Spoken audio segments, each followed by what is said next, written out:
This week on the It's a Monkey podcast. The road diverges, and which road do you take? Do you take the avoidance road, or do you take the I'll try this road, the sort of giving it a go road? And I think that's the tipping point, because when you actually give something a go and you actually try it out and maybe kind of make it your own a little bit too, people are often very surprised. I talk about that in the book, the epiphanies people have that, for instance, you know what? This actually wasn't as hard as I thought it was. And you know what? I'm actually a little bit more capable than I thought I was. On the other side of fear, there's some pretty amazing discoveries that can happen, but nothing will happen if you don't take the leap.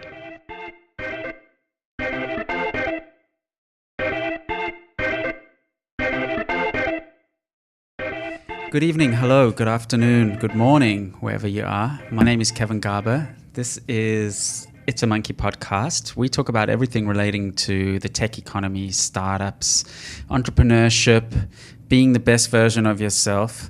Thank you for joining us. I am the CEO of ManageFlitter. With me, as usual, is my co-host, Kate Frappell, who is the design lead at ManageFlitter. Kate, thank you so much for joining us. Thanks for having me back again. How's your week been? Not too bad. Pretty busy. Just finished with the social ROI chat this morning. It's actually something we should tell our podcast listeners about. Every Tuesday America time, Wednesday Australia time, we do a Twitter chat called #SocialROI, where we invite different guests and we have a topic around social media, and we have a Twitter chat, which we won't get into now, but it's essentially people tweeting around a topic and using a common hashtag. So they're really fun. Join us at 8 a.m. Sydney time, which is about, what is it on the West Coast time? 4 p.m. Eastern time. So that's 4 p.m. on the East Coast, and then probably about 1 p.m. on the West Coast. Yeah. Anyway, check out the ManageFlitter blog. The times are there. As always, thank you so much for joining us. We have a great show lined up for you. Coming up later on in the show, I chat to Andy Molinsky. Now, Andy's a professor at Brandeis University in international business and in the psychology department. And he's written a book. His first book was Global Dexterity, but he's also written a brand new book, which only came out in January, and that's Reach, a new strategy to help you step outside your comfort zone. And I chat with him about his research into what holds us back into trying things that we find difficult. And I talked to him about strategies that, well-defined methodologies that you can use to actually stretch yourself, not just words of encouragement saying you can achieve anything or anything like that, something more concrete. So that's coming up later on in the show. We're actually live on Periscope as well. At the moment, we try to go live on Periscope. We record this on Wednesdays. At the moment, it fluctuates during the day, sometime on Wednesday. And the podcast goes live on Friday or Saturday. But we're going to try eventually lock in a time, a fixed time where you can join us on Periscope. And we've got a few people popping in and out to the Periscope feed. So that's great. Otherwise, if you're listening on your podcast app, thank you very much. Please, if you can, take a moment to review us on iTunes. That helps people discover us. It takes 2 seconds. Just tell them that you love the podcast and we'll be appreciative. As always, tech news, lots and lots happening. Kate, let's talk first about Facebook. We haven't spoken about Facebook for a while. We've spoken about WhatsApp, which is owned by Facebook, and their new status feature, which I've been using and trialing out.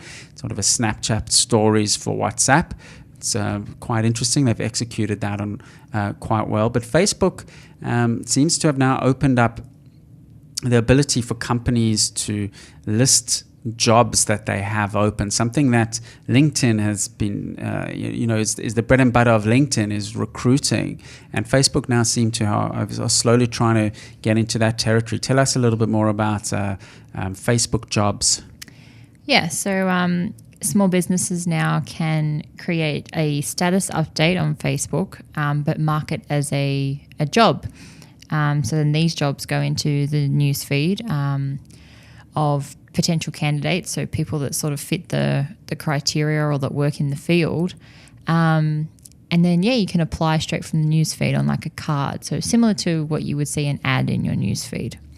Okay, so if you say you, let's say for argument's sake, you your Toyota right now, and you would see just an ad for jobs at Toyota?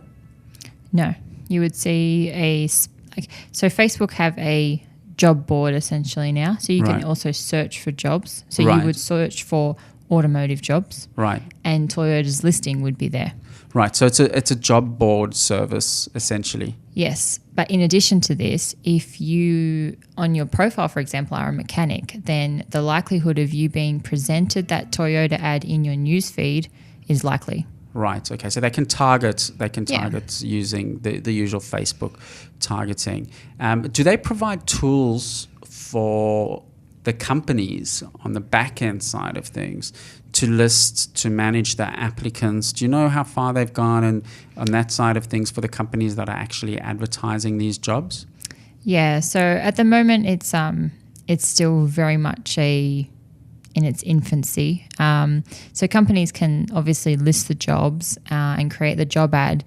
When somebody applies, some of that information is pre-filled from your profile, so your name and maybe your education and information like that.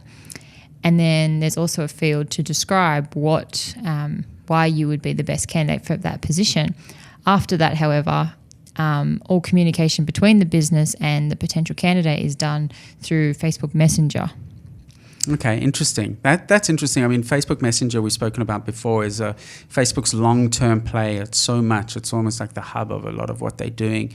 Why I asked that question is, even if you're a small business like ourselves, when you put a job ad out there, managing the job ads, applicants, and that whole process is actually really tricky to not get yourself into a tangle. If you just get emails and you're trying to flick them onto other team members, etc., you can get yourself into a tangle and lose track really, really quickly.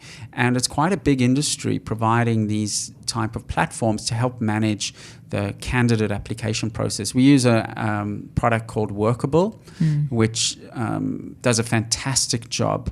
It's not perfect, and I've wish there were some other things that it could do, but it really helps the different stages, and you can collaborate, and different team members can comment on a candidate.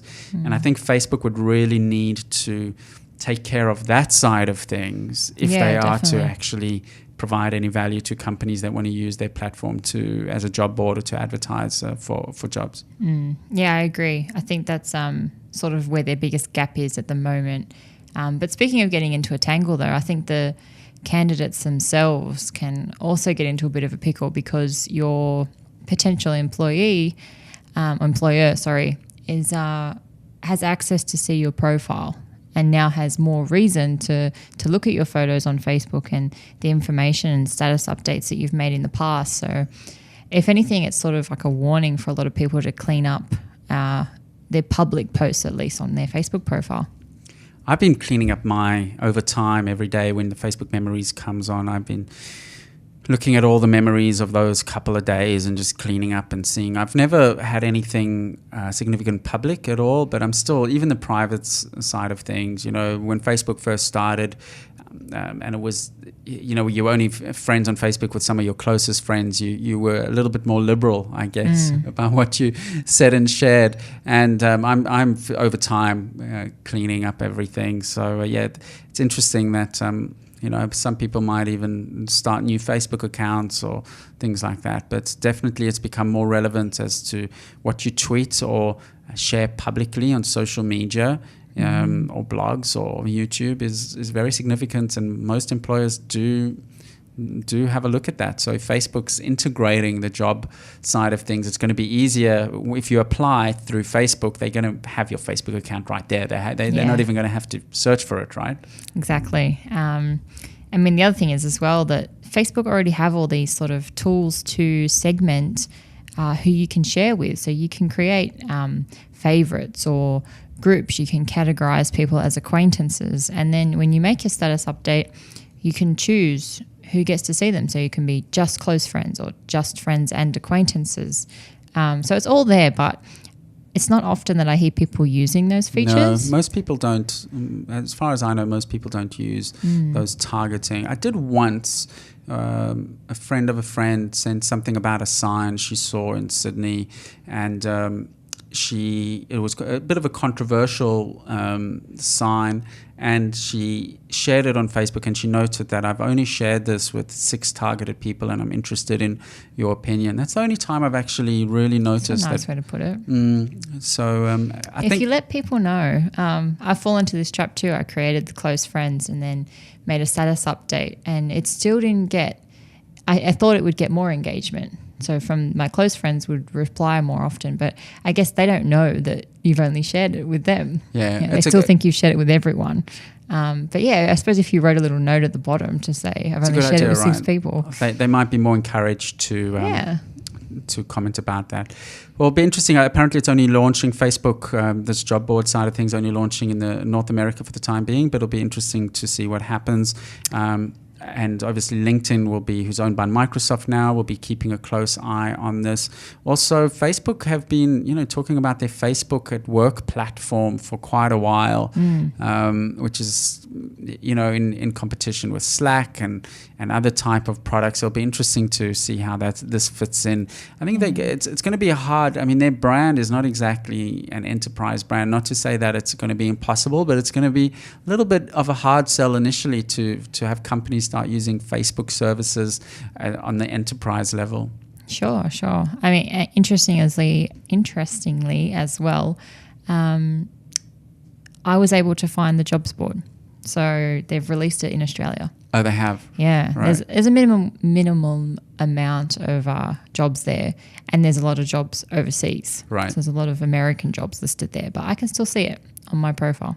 Oh, interesting. Yeah. Interesting. Yeah, look, it's a big business, jobs and job boards, and it's all different niche job boards, and LinkedIn's just built on recruiting. So let's keep an eye on that one. Other news story, which is exciting. Now, a few months ago, we had Roy Ben-Benishi from an Israeli startup called Sesame Enable, which had a terrific app for disabled people to navigate around their mobile phones using their head. And accessibility and helping people is definitely an interest of mine. The internet is such a wonderful world for everyone, and we should try help everyone gain access. And I stumbled upon this article of mind-reading typing tool for paralyzed people is fastest yet. And this is one of these articles that I love, where you're just like, wow, the future is here. So, Kate, they've got some technology where you can almost just think and move or type just by thinking. And this is designed at this stage mainly for people that are paralyzed, that have been, got degenerative diseases or been in accidents. Tell us a little bit more about, what's going on with this development. Yeah, so 3 people with paralysis have learned to type by thought alone. So what they've done is they've put a silicon patch covered in hundreds of tiny probes onto the primary motor cortex. So that's the region of your brain that controls movement. Mm-hmm.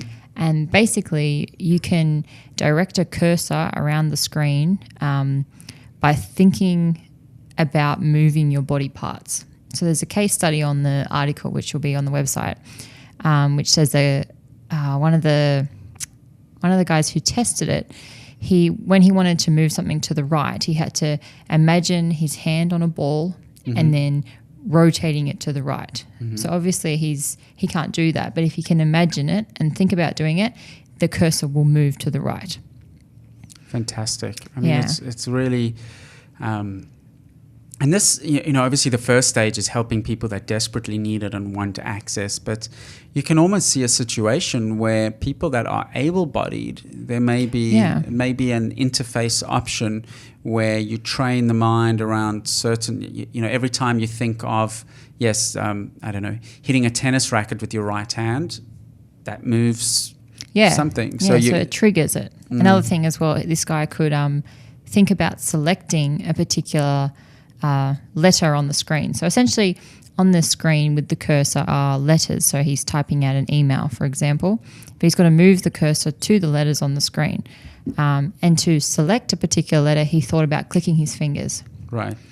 And so he uses the ball motion to direct and then thinks about clicking to select. It's Fantastic. Yeah, and it's obviously improved, these thoughts all have a unique signature, right?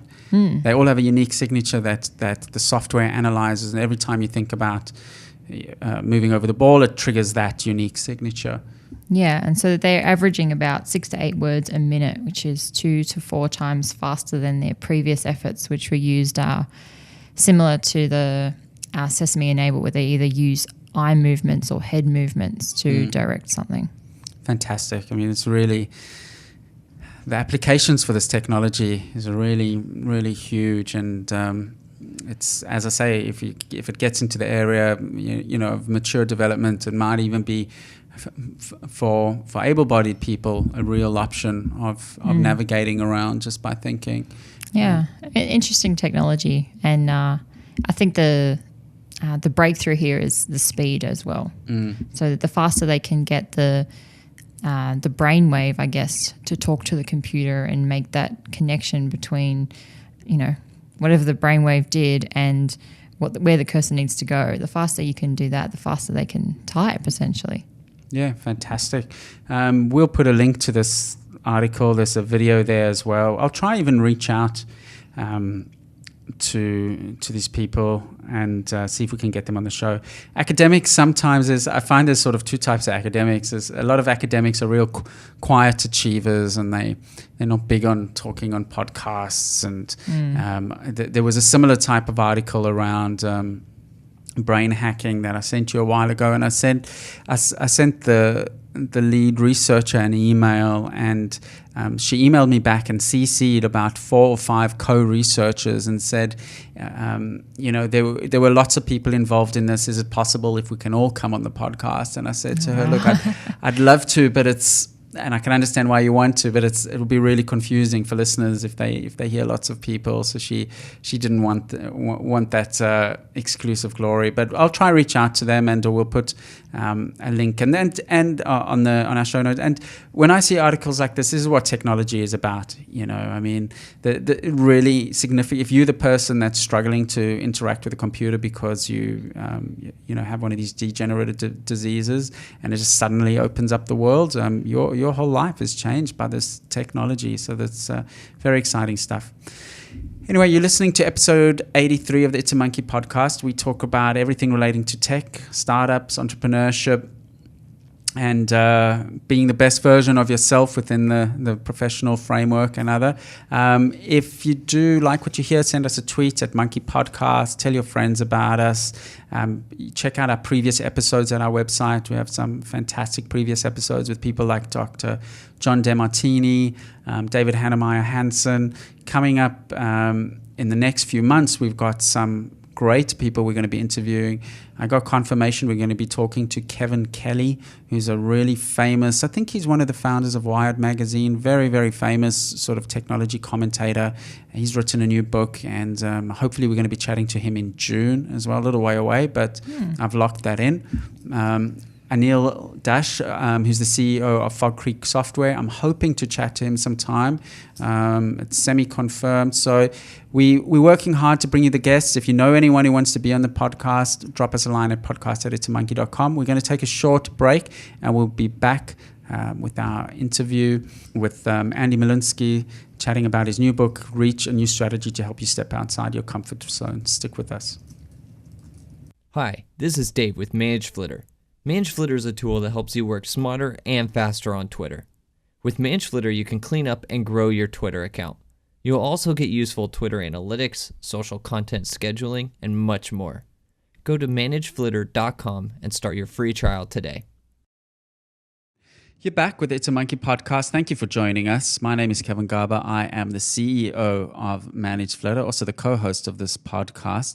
Now, as you know, if you're a regular listener to this podcast, one of the areas that I am very interested in is what I call the human layer of our industry. Even though our industry is a technology industry, in a way. But it's actually, every business is actually a people business, and every business is made up of individuals with their own strengths and their weaknesses. And one of my interests is this human journey and how to get the best out of yourself, how to get the best out of your team. And I stumbled upon a great book a couple of weeks ago, and I managed to get hold of the author who's on my Skype line. I'd like to introduce to the show Professor Andy Molinsky, who's the author of the book Reach, a New Strategy to Help You Step Outside Your Comfort Zone, Rise to the Challenge and Build Confidence. That's hot off the presses.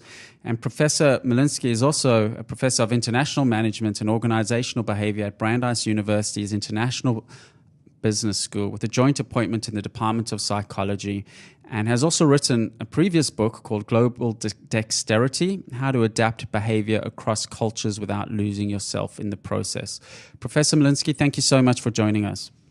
Yeah, I'm happy to be here. Thanks for inviting me.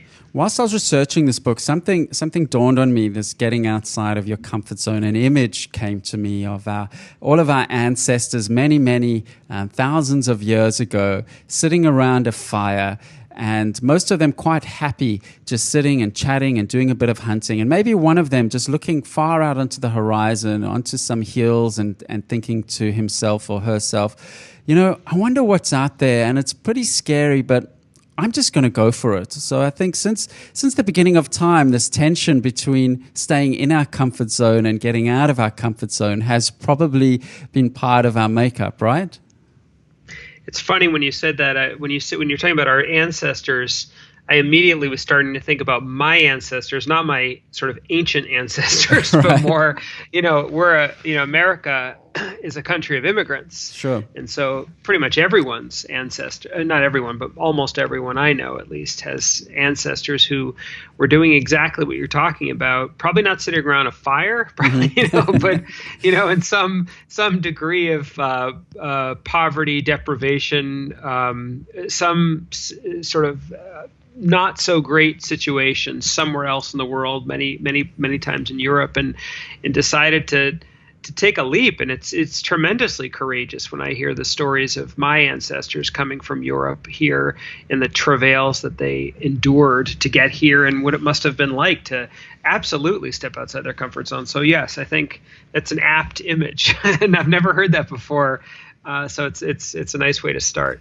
Now, what I found quite interesting is we all have a sense that of what's in our comfort zone and what's outside of our comfort zone. We're all different to what we find quite challenging. But what I found quite interesting in your book is you actually break it down into why people find it tough to step out of their comfort zones. You actually unpack it into a few specific reasons why it jars them. Can you talk about some of those findings that you talk about in your book?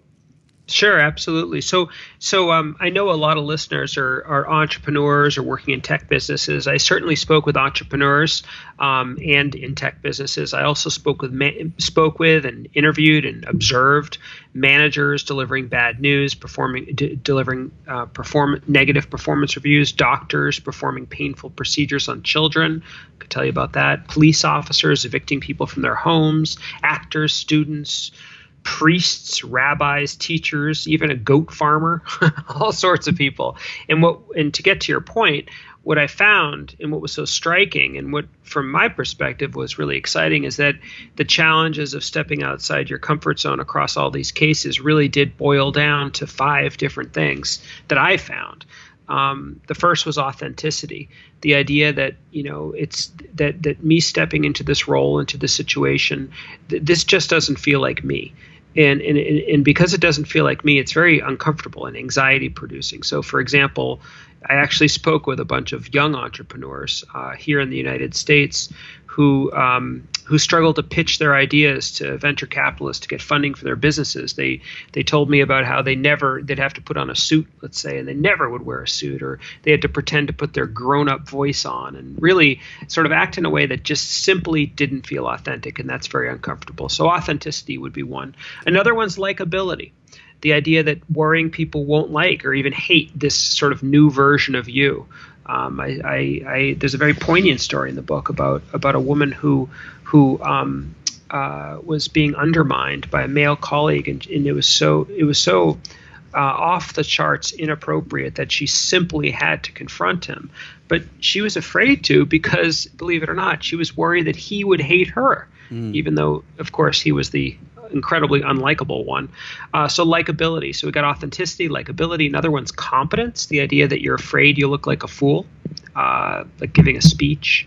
Another one could be resentment. A lot of people do feel resentful that they have to adapt. I mean, logically, they know they do. You know, when in Rome, act like the Romans, or in a new role, I know I need to adapt logically, but psychologically, they felt resentful.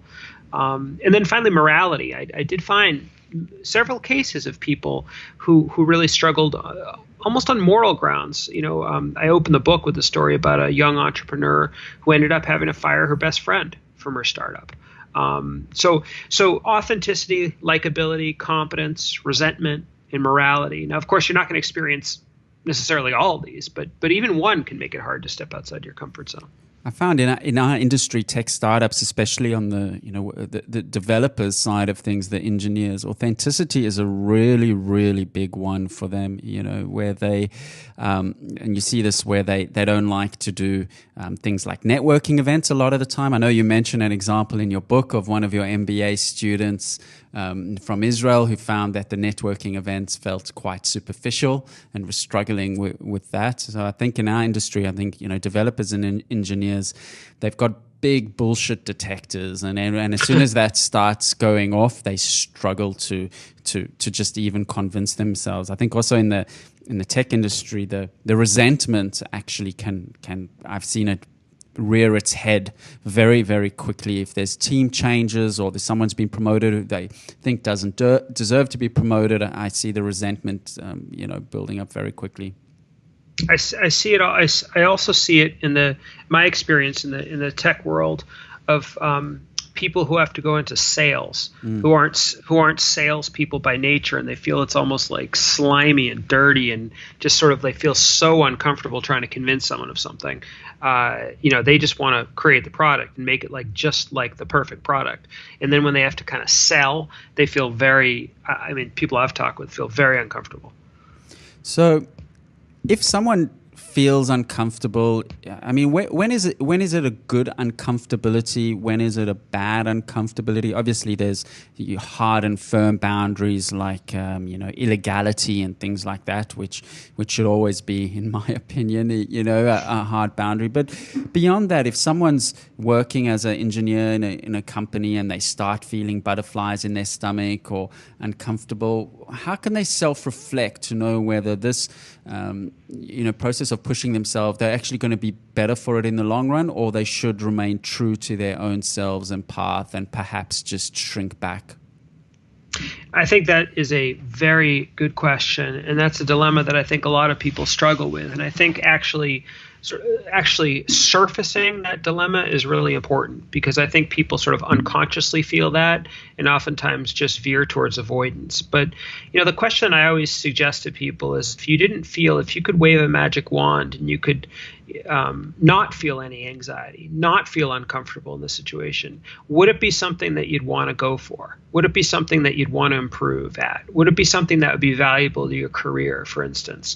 And if the answer is yes, that to round out my set of skills as an entrepreneur, I really do need to learn to network. I do need to do sales or whatever it is. It makes me feel uncomfortable. I might feel like they think I'm a jerk. I might feel inauthentic, etc. But there's some value here. If that's the case, then I think the answer is that this is a case where it probably is worth applying some of the tools and techniques I talk about in my book to really try to step outside your comfort zone. But if the answer is no, if it's, I just am not interested in this. This is just not me. It's not important. I don't want it to be part of my career. Then you've got a different pathway, I think.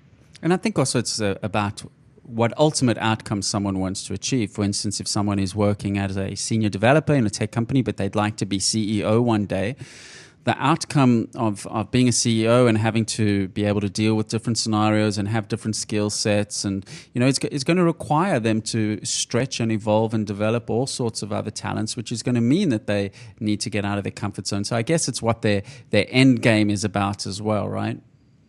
Yeah, absolutely. It's what they're striving for. It's funny when you were talking about that.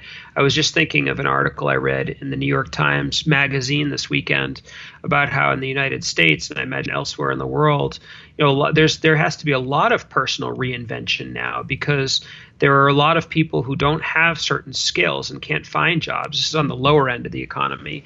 And there are actually jobs, but there's a misfit between the capabilities of the applicants and the qualities that employers want. And of course, some of it's retraining, but I think some of it also is learning to step outside your comfort zone. I think it actually is a critical skill to bridge that gap. So that's at that level. But the level you're talking about, absolutely. If you're striving to become a CEO, you're gonna need a lot of companies. For a lot of companies require their would-be senior leaders, their stars, up and coming stars, to have this sort of rounded out a set of skills. I know that from working with HR professionals, and so I know that acting outside your comfort zone is critical. What's so exciting is, human capability is so bendable and potential. We sometimes I look at my team, and I've even had a couple of team members that have just grown into their role so well, and we're just this bundle of potential that if we channel our force and energy for good, I know it's a cliche, but really anything really is possible. It really is true sometimes, right? It really is as simple as that, with some application and some focus, and importantly some motivation and interest. Anything really is possible. I agree. And, I think my book is really oriented around helping people actually take the leap, because that's the tipping point. And it sounds sort of cliched and obvious, but it's not actually that obvious to try to deconstruct and unpack what the critical capabilities you need to actually take a leap, to actually go for it. The road diverges, and which road do you take? Do you take the avoidance road, or do you take the I'll try this road, the sort of giving it a go road? And I think that's the tipping point, because when you actually give something a go and you actually try it out, and maybe kind of make it your own a little bit too, people are often very surprised. I talk about that in the book, the epiphanies people have, that, for instance, this actually wasn't as hard as I thought it was. And you know what? I'm actually a little bit more capable than I thought I was. On the other side of fear, there's some pretty amazing discoveries that can happen, but nothing will happen if you don't take the leap. That's what I find so interesting about the mind. I mean, the mind serves us in many ways, and it's engineered to protect us. But it's in this case, stretching ourselves, I don't think it always does the best job, because in a way, the opportunity cost of not taking the risk, so to speak, of not stepping outside your comfort zone is higher than the potential downside of whatever it is you're trying to do not working out, right? And somehow the mind gets that the wrong way around. Yeah, I think that's the cognitive cold side of the mind, but I think in these cases the hot emotional side of the mind wins the day. It trumps cognition, and self-threat looms large, right? When you're feeling, and those are the self-threats we talked about before. You're feeling inauthentic, you're feeling anxious, you're feeling ashamed, you're feeling uncomfortable, you're feeling whatever it might be.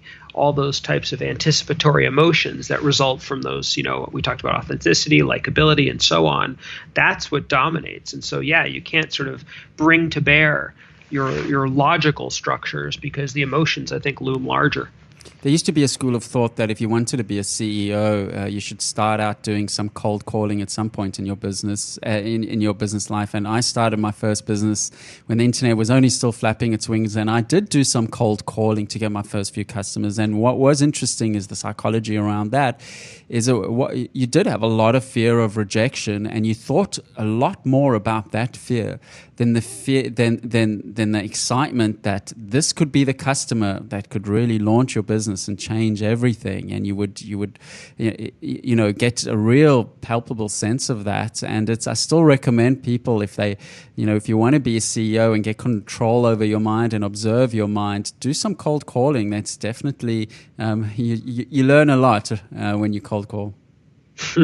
It's true, and that's actually that makes me think of yet another reason why it's critical to take the leap, which is the idea of sort of desensitization, the idea that, you're afraid of doing something, but then you do it, and then you try it again, and then you try it again, as you're talking about with cold calling.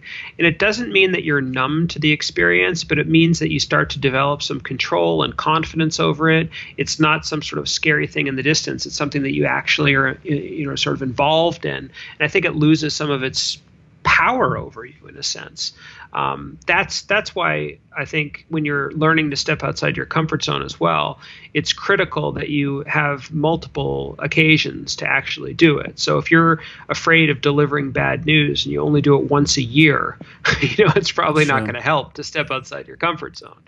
But yes, it's interesting about cold calling. And what I found with cold calling, and now I try to apply it to any moments where I have that type of fear, is if I started thinking about it too much, I would paralyze myself. I would, what if this person gets annoyed? I'm annoying them. They've had a bad day. They're going to think I'm a sleazy salesperson, et cetera, et cetera. But if I would almost just count to 4, dial, chat to them, and I found that technique has stood me in good stead. And we'll chat shortly about, you've given some resources of how people can sort of move ahead beyond their own comfort zone. But I found that there are times in life where overthinking doesn't serve us, and I would almost just count to 4 and go, right, on the count of 4, I'm just calling them. There's nothing left to think about. 1, 2, 3, 4, call. And it was just quite a simple technique that helped me get over the hump. And I still use that 1, 2, 3, 4 technique. If I have to have a difficult conversation that I'm annoying, just say, right, count of 4, let's bring them into the boardroom, let's go for it, and let's have this conversation. It's almost like a technique for getting past the final few paces, the final few steps. Although I think there are probably other strategies you might have used to get to the point where you were able to use the 1, 2, 3, 4 technique. Perhaps. Well, let's get into your 3 critical resources for moving ahead that you chat about in the book, which are quite useful. Sure. So the first one's conviction, and that might connect to your 1, 2, 3, 4. That before you even get to that point where you're on the cusp of doing something, you need to find the conviction, that sort of deep sense of purpose. It's almost like giving yourself psychological permission to do something when every bone, metaphorically speaking, in your body is saying no. You need to say yes. And that sense of conviction comes from very different places. It might mean, this is something we talked about, this, people striving to be a CEO, for example, or just to move up in their careers or to round out their set of skills. You might decide, networking is really uncomfortable for me, but if I want to achieve what I want to achieve, I've just got to do this. That's an example of conviction. For some people, it's about helping others, that I've just got to do this to be able to help others. I remember when I spoke with Lily Chang, who was a young entrepreneur at the very outset of the book, who had to fire her best friend. Her source of conviction was it felt awful. Imagine having to fire your best friend. Maybe some of our listeners have had to do something like that. I certainly haven't. But for her, in the end, she realized, she came to the realization that this is what she needed to do for her business, for her investors, and also for all the other employees who had sacrificed higher paying, more stable jobs to join her startup. So, with that in mind, she had this sense of conviction that got her to the top of the hill when she could then apply your 1, 2, 3, 4 technique. So conviction. That's really critical. Another one was customization. And this, I'd have to say that this is probably the most surprising and maybe even the most exciting finding that I had is how much power people have to sort of sculpt the situations that they find themselves in.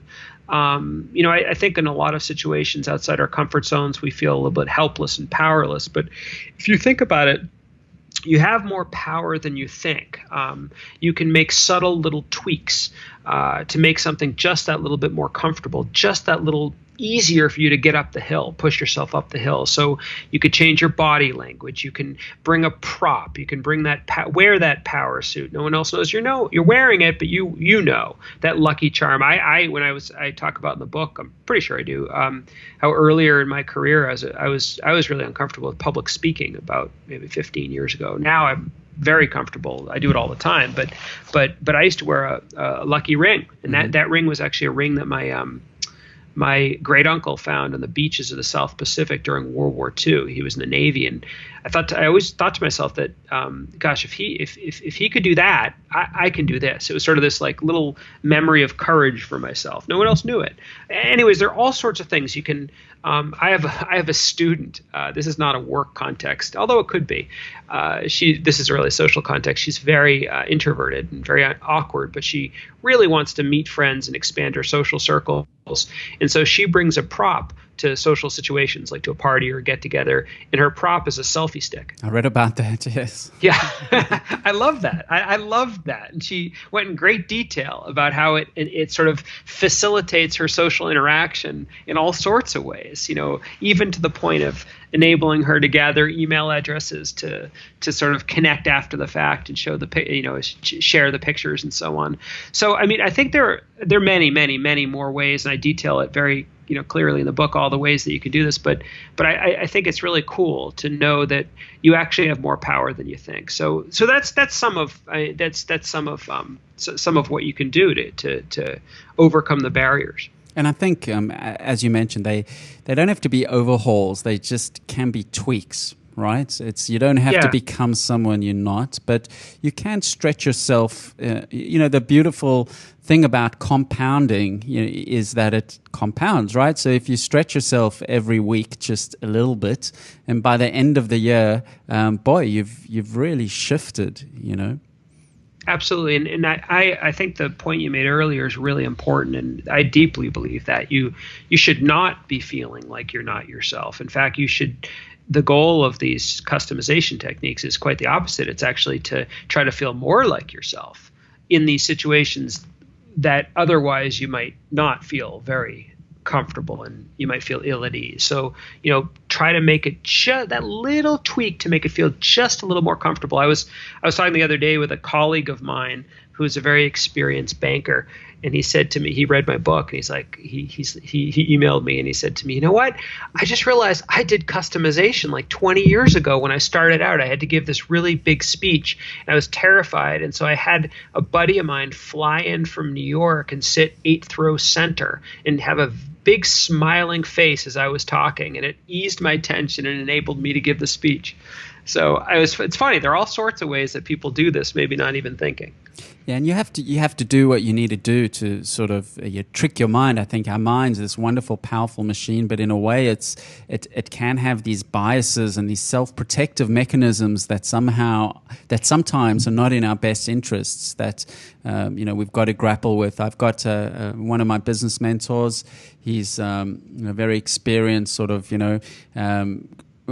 been in the industry for a long time, and our industry is very weighted towards younger people, obviously. And he says sometimes if he's in a meeting and he starts thinking too much about the fact that he's in the oldest person in the room by far, and this is his words, I'm quoting him here, he says, "I can feel the power drain out of my fingers." And so he doesn't go down that, and often these biases about ourselves that we have, no one else notices and no one else cares. They are our own complexes. So this is what I like about even just the framework of always thinking about looking forward and outwards as opposed to contracting and being self-aware of things that are only really a problem to ourselves. Yeah, that's very interesting. I've felt that myself as I'm getting older. It is. And I mean, we were chatting on last week's episode when we were talking about work-life balance with Monique Velko, who's an executive coach. She was saying that she's heard stories about people in our industry getting reconstructive surgery in their 30s to look younger because they feel that they're looking too old for our industry, which I thought was really radical. That's incredible. I know Monique. You have to tell her I say hello. Oh, great. A small world. Yeah. Professor Andy Molinsky, thank you very much. Andy's book is fresh off the press. You can get it on Kindle, hard copy, hardcover, the works. I bought myself a Kindle version. The name of the book is Reach, a new strategy to help you step outside your comfort zone, rise to the challenge, and build confidence. Professor Molinsky is a professor of international management and organizational behavior at Brandeis University's International Business School.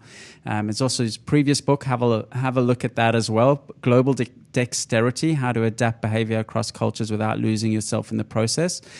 I thank you very much for joining us. We'll put the links to your book on the show notes, and all the best. I hope it continues to do well. Thanks so much, Eric. This is really fun chat. I'm glad you had me on. Appreciate it. Thank you very much. Bye-bye. The It's a Monkey podcast is brought to you by Checkdog. Use Checkdog to easily review and monitor your website for spelling errors, broken links, and broken images, all with the push of one button. Checkdog can also automatically monitor your website and notify you of newly introduced spelling errors. Go to checkdog.com/podcast to receive 50% off your first month subscription. Checkdog.com, helping the world's leading websites keep their content error-free. Kate, you know what I like about Andy's book is there's a lot of books that are telling, encouraging people that to, extend beyond your comfort zone, be the best that you can, etc., etc. What I like about Andy's book is he actually breaks it down. He breaks down why people don't go beyond their comfort zone into this framework of, people are worried about authenticity, competence, resentment, likability, and morality. So there's a framework that people can actually reflect back upon if they're struggling to do something. They go, right, which one am I hitting against, right? Is it that authenticity? Is it a resentment? Is it the morality? And then he's got a framework to move forward from that into, the bridge it by using clarity, conviction, and customization. And I find I'm someone that I really work well with, especially when it comes to slippery things like communication and managing your own psychology. I work really well with a framework and a methodology. It's not abstract. You're not saying to someone, you can achieve everything you can achieve, or try something you don't like. And but when they say, right, have a look, there's obviously, doing something you don't like, it's obviously either fitting into an issue with authenticity or competence, etc., etc. And then if I hit right, I am worried about authenticity, that if I push myself to do this, I'm not being true to myself. Yep, that makes sense. How can I tweak that to do that in an authentic way? Suddenly there's a formula and a methodology around that to move to the next step, not something just slippery when you say to people, right, stretch yourself, do the best that you can, so I find that really useful. Yeah, there's a common practice around having big goals and then breaking them down into smaller tasks. So the idea is that you only need to think of the next 3 steps, and that's all that you can afford to put brain space into. Yeah. Right? So even though it might take you 20 steps to get there, you don't worry about the other 17. You only worry about the next 3. And then when you do those 3, you go, okay, what are my next 3? Dale Carnegie. Have you heard of the author Dale Carnegie? No. Very, very famous guy. He died a long time ago. He wrote a few famous books, The Art of Influencing People, How to Make Friends and Influence People. It was a very famous book of his. And heard the title. Yeah, and there was some other book he wrote about stress or anxiety or something. I can't remember. But the one thing I remember he said is a real nice phrase: live in day-tight compartments, right? Okay. Meaning deal with today as a compartment. Don't worry about tomorrow and the next day and the next day and the next day, and that's quite a nice, it's back to your point of only worry about the next 2 or 3 steps as well. And as I mentioned in my interview with him, that I certainly find that overthinking things when you're trying to go beyond your own comfort zone can work against you as well. Oh, definitely. I think there's a big conversation lately around imposter syndrome, and people sort of feeling like they're not capable of doing something or not having the confidence to be in a certain role or pull off a certain gig, when really they are. Or they need very minimal training to be there type thing. It's mainly just sort of hacking your mind to believe that you can do these things if you really want to. What would you like to do that's beyond your comfort zone that you find difficult? Oh, it's a tricky one. Don't mean to put you on the spot. Yeah, no, you have. There's lots. There's no one thing that I would do. There's lots and lots of things I would do. Yeah, give us one. One would be, I guess, I would really like to be a mural artist. Oh yeah, It's just kind of strange, but interesting. And of course, you come from an art background, so ties in with that, right? Yeah, no, I'd love to sort of to just get away from a computer altogether, which is a scary thought, and paint murals all day. But I've tried painting things at large scale before, and it's much harder than you would think it is. Small scale is a lot easier. But yeah, I mean, something like that, it's, you could set up like a small business and target, I guess, preschools or something that would want things painted on their walls. Or even startups. You did our mural with some help. With some help. But even that's not very complicated. It took us a very long time. It's tricky. Interesting. Yeah. Interesting. I don't know. I mean, over the year, I'm obviously a little bit older than you, and over the years, I've stretched myself to do things. I've actually got a bit of. I wouldn't say. I don't want to answer that question with like, when you ask someone in an interview, what are your weaknesses, and they say I work too hard. I don't want to answer it like that. But I do have a little bit of a challenge in the other aspect is. I'm a little bit of a sucker for punishment as well, and sometimes I make my life tricky because I actually put myself in environments like when I was in year 1 or 2, I decided to go for the trial out for the big swimming carnival, the youngest kid, and I sort of didn't even make the one length, and I don't know what was I think. I get it, and I did 2 extra subjects for HSC, and then I land up with all this extra work and stress, and I'm like, what am I doing this for? And, so there's almost like a, I don't know if I just sort of, you obviously stretch yourself into it a little bit, but another example for me would be this podcast. Like initially, no way I'm going to public speak, no way I'm going anywhere near a microphone. And even now, it's not the most comfortable thing, but I just feel like I've come a long way since the first episode. Absolutely, you've done great. And to your credit, I mean, I've worked with you for 3 years. Something like that, nearly 3. Yeah, feels longer, but and you've definitely always risen to the challenge. And one of my jobs as CEO is to actually see the potential in people that you can stretch. People and definitely when you see someone that you feel that can stretch beyond where they're at, you throw them a few little extra pieces and see how it goes, and to your credit, you have dealt with a lot of tricky bits and pieces and dealing with a tech startup where you're dealing with a lot of technical people whose language is a very specific language and doing the podcast. But it's exciting to be able to look back on the year and see how you've grown in certain ways, right? Yeah, no, it's a good thing in terms of like I'll give nearly anything a go. But at the same time, if someone says, do you consider yourself a podcaster? I'd still be like, oh, probably not.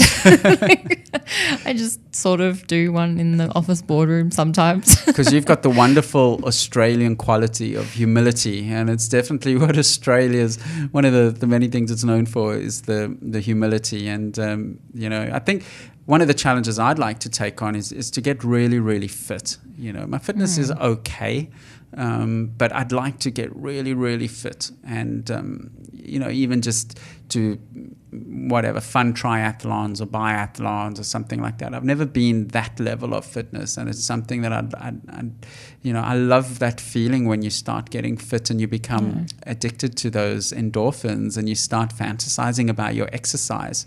The fittest I've ever been was after a yoga retreat a few years ago, and I was running and doing yoga at the same time, and I would think about the running when I was doing the yoga and think about the yoga when I was doing the running, and that was quite interesting. Wow. It was really, I was enjoying the buzz of it all. They do say with exercise, one of the ways to get hooked, I guess, and really enjoy it is to dedicate yourself to doing it every day for 6 weeks. I think it's 6 weeks. 3 There's a weeks? particular time frame that, Breaking habits and creating habits. that first time period is super hard, but don't break it, push through. And then after that, it becomes easier. Yeah. And you end up wanting to exercise. Yeah, and and that's the only time I've actually been. I think when I was a teenager with working out at gym, I did get to that stage as well with sort of pushing weights. But in terms of the fitness side of things, that was the first time, and at first it was quite strange. It was really strange that I was.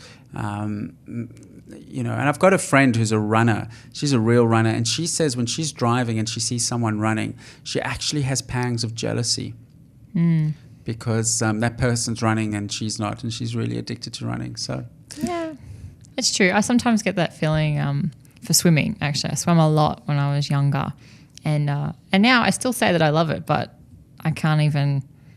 I mean, to swim laps has been a long time, but then when I watch other people or you watch the Olympics or something, you're like, oh, like you get like this pang of jealousy. You're like, look how good they are.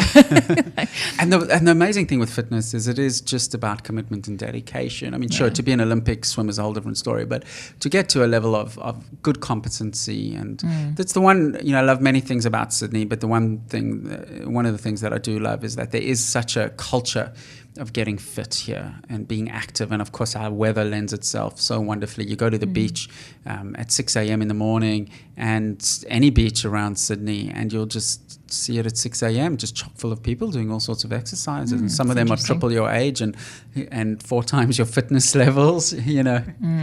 Anyway, that's episode 83. Thank you for joining us. My name is Kevin Garber. I'm the CEO of ManageFlitter. With me has been my co-host Kate Frappell, who's the design lead of ManageFlitter, and we try to put together a entertaining, informational, conversational podcast every week. And we've committed to doing this every week, talking about getting outside our comfort zone as well. It's just many weeks we're so busy we'd like to just pass it over, but then we know that we'll never come back to it. So thank you for your support, and check in every Friday or Saturday for a new edition of this podcast.